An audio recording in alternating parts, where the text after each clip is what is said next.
Class 11th में physics, chemistry और biology opt करते ही आप ऑटोमेटिकली एक नीट एस्पायरेंट बन जाते हैं। टीचर्स से लेके पेरेंट्स, नेबर्स से लेके रिलेटिव्स, सबका फोकस और इंटरेस्ट आपकी नीट प्रिपरेशन और परफॉर्मेंस पे होता है। शर्मा जी का लड़का तो डॉक्टर बनने ही वाला है। अरे शर्मा जी, मेरे घुटनों का दर्द का इलाज तो मैं अब चिंटू के डॉक्टर बनने के बाद ही करवाऊंगा।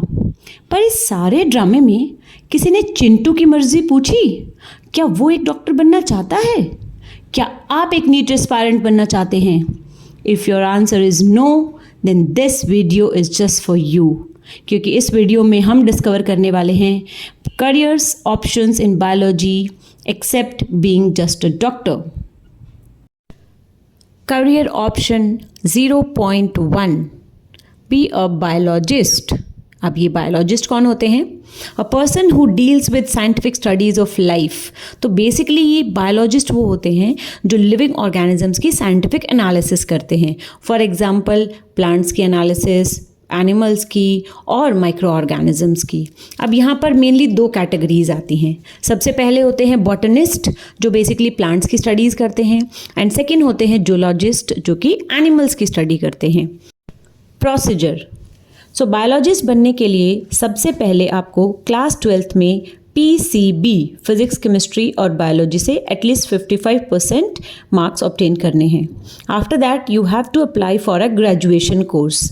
अब ग्रेजुएशन किस में करना है? अब डिपेंड करता है कि आप बायोलॉजिस्ट कौन से फील्ड में बनना चाहते हैं, बॉटनी, जूलॉजी और माइक्रोबायोलॉजी। ऑल्दो कि अगर आपने एक नॉर्मल ग्रेजुएशन करा है, यानी कि अप्लाइड बायोलॉजी से आपने ग्रेजुएशन करी है, BSc, जिसको हम नॉर्मल BSc बोलते हैं, that is also applicable for both botanist and zoologist. But अगर आपका एम क्लियर है that you want to become a botanist only, तो आप BSc ऑनर्स यानी कि BSc बॉटनी ऑनर्स के लिए जाइए, और अगर आपको जूलॉजिस्ट बनना है तो BSc जूलॉजी ऑनर्स के लिए जाइए। That will be better because वो आपकी स्किल डेवलपमेंट में हेल्प करेगा। Now after graduation you have to pursue for the post graduation. अब यहाँ पर आपको डिसाइड करना है कि आपको बॉटनी में जाना है या जूलॉजी में जाना है। So according to your choice you can choose and you can become a botanist और a zoologist. Now, after post-graduation, you can also pursue PhD और MPhil। कहाँ से PhD करें? तो बहुत सारी यूनिवर्सिटीज़ हैं जहाँ पर आप PhD कर सकते हैं, बट आई विल सजेस्ट कि आप UGC नेट यानी कि university grant commission national eligibility test which is conducted by NTA national testing agency में ही जाइए, because this is government affiliated. और अगर आपका UGC नेट क्लियर है तो so you will get an advantage over the other private universities. Okay, coming to the job opportunities. So after completing your PhD अब job कहाँ करें? सो biologist जो होते हैं ना, वैसे तो ये फील्ड एक बहुत ही वास्ट फील्ड है, आपको बहुत सारी जॉब अपॉर्चुनिटीज़ मिलेंगी, बट उनमें से कुछ कॉमन मैं आपको यहाँ सजेस्ट कर रही हूँ। बायोलॉजिस्ट इन अ जू और नेशनल पार्क और इन एनी म्यूजियम और in botanical gardens. It means normally जैसे फॉर एग्जांपल बोटानिकल गार्डन है तो वहाँ पर आप एज अ बॉटनिस्ट वहाँ काम करोगे और वहाँ के जितने भी प्लांट्स हैं उनकी स्टडी, साइंटिफिक एनालिसिस आप कंडक्ट करते हो। ऐसे ही जू है, जू में इतने सारे एनिमल्स होते हैं तो उनकी साइंटिफिक एनालिसिस के लिए भी वहाँ जूलॉजिस्ट को रखा जाता है। Now you can also work as a researcher in national as well as international labs.